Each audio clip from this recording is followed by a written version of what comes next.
uncle. Moor. Mason. Mason means son of the Moor. And Mez or Maz is an Egyptian word that can be traced back to Ethiopia.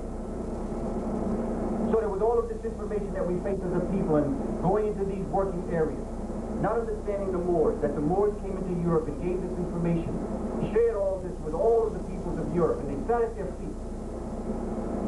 These Europeans returned back to a place that we call Great Britain. Don't know what's so great about it, but they call it that. Great Britain, England. And they form a university. In fact, they formed two. From the knowledge they gained from Africans in Europe. They formed Cambridge and Oxford.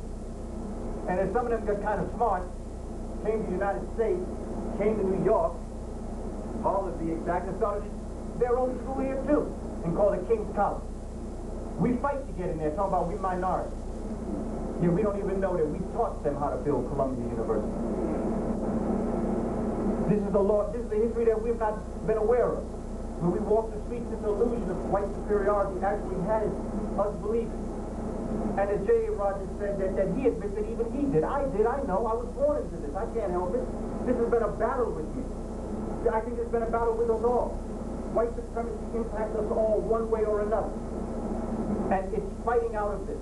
It's losing all this excess baggage. But the people carrying the most baggage are Europeans. See, black folks don't have a problem in America. White folks got the problem.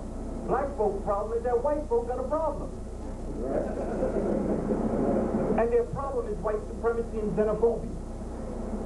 That which anything that does not look like a European male is dangerous and can hurt them. And they act and reenact laws to make sure that they can never rise. I would never make a law that dogs can't read. Because I know the dog's not going to read. The only time I'm going to write a law is when I'm afraid that what I don't want to happen will happen. So they had to have known we were human. They had to have known all of this. They were just about the Benjamins, trying to get that money. That's what they were focused on. When J.A. Rogers looks at this, he talks about when he was writing these books, he says in 1943, Gunnar Myrdal, noted economist of the University of Stockholm, Sweden, aided by 75 experts, working for 5 years, completed for the Carnegie Corporation at a cost of $209,000 a work on the race problem entitled An American Dilemma. And it was published by Harper and Brothers. On page 1393 of this book, first edition, I am listed, he's talking about himself, I am listed as an example of those who write pseudo-history, fantastically glorifying the achievements of Negroes. The reason why I found this to be so important is because, like yesterday, so today, wasn't too long ago that Carnegie did it back in 1943. But there was another gentleman who did it to our scholars. His name was Plessy in the 90s. And instead of having, as he says, all of this Carnegie Corporation money, FedEx was the one that supported Plessy when he wrote The Disuniting of America. Once again, blaming the victim for the problem, accusing the victim of fanning the flame. But you see, just like Khalid Muhammad said, and J.A. Rogers said, and sometimes I say, I am guilty of fanning the flame, but you started the fire. So that whatever is happening, whether it be Dr. Jeffries and Asa Hilliard and John Henry Clark and Naim Akbar and all of the other ones that were named in the Disuniting of America. Because my only question would have been, when has America ever been united? The point of departure of this unity is unity. Show me that point of departure. But in this illusion, we all look at this and we read it and we don't respond to it. We don't see that this is in psychology, it's called dynamic projection. Dynamic projection is when you project on those whom you wish to oppress or those who you're talking to, your own insecurities, your inferiorities, and your own personality. So that you treat black folks the way you would really like to treat yourself. Because I honestly believe that because of their experience, they collectively can't stand themselves. They don't like themselves. but they don't have the courage to kill themselves. So they kill us. That's dynamic projection. Same thing with that brother in the movie A Soldier's Play. You know the brother? That was also dynamic projection. So it just doesn't have to be race. It could be gender. It could be anything. It's when you project on others who you are, and then you treat them the way in which you wish you had the courage to treat yourself. That's dynamic projection. And this is how, throughout the history, you can see this going on. We are living in illusion. They are showing us one thing, they're telling us one thing, and we're accepting it. But behind that, they laugh. Behind the laugh, they're scared. Because they know what's going to happen when the truth does break, what we're going to do. They're wondering that right now. What are they going to do when the truth breaks?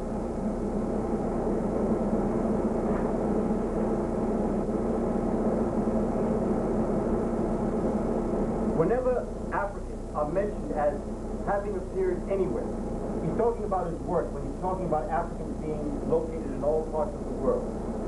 He says whenever they are mentioned appearing in other places, whether in prehistoric America, the Caucasus, or Albania, they are invariably spoken of as slaves. For instance, he says that there's a man named Donnelly, in trying to prove that the so-called New World was known to the people of the old, reproduces from the ancient Mexicano monuments certain portraits of Africans, which he called idols. But in the same breath, he says they were slaves, who were brought to America at a very remote epoch. And then he notes, he says, please note the contradiction. Slaves who were idols. His reason for saying they were slaves is that Africans have never been a seagoing race, for which statement he hasn't a shred of evidence. Of course, the slaves had to be brought into square with white imperialism and the exploitation of darker peoples, even though what he mentions occurred in prehistoric times.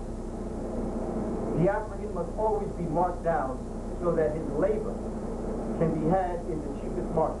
And you know, one thing that I just want to say, I say this in passing, I have to say it because I can't help it myself. I can't get over how if we were to move into one of their neighborhoods, their land goes down. Yet when one of them merely purchases office space in our community, we're afraid that he's going to bring the prices up. You see what a horrible illusion that is? What a horrible statement that is about us and how we view ourselves. That the children of the slave master should come back to us and that we would honor them more than our own. And then yell down the Black Panthers for merely speaking the truth. The same people that love Malcolm today were the ones that helped him get crucified back then. The same people that worshipped and said that Dr. King was so great were the ones that were around him the very day that he was assassinated.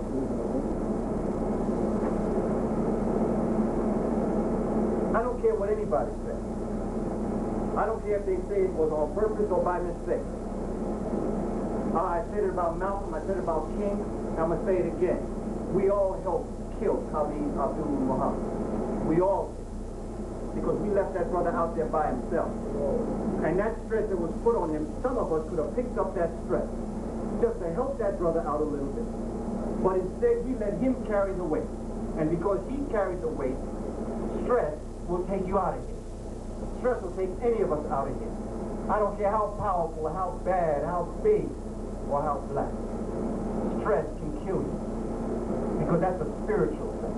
That's a mental thing. That's not your physical thing. And when we allowed that brother to walk alone, we also signed his death report.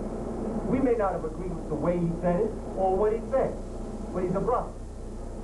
And I have an unconditional love for my brothers and sisters. Because they got us fighting each other.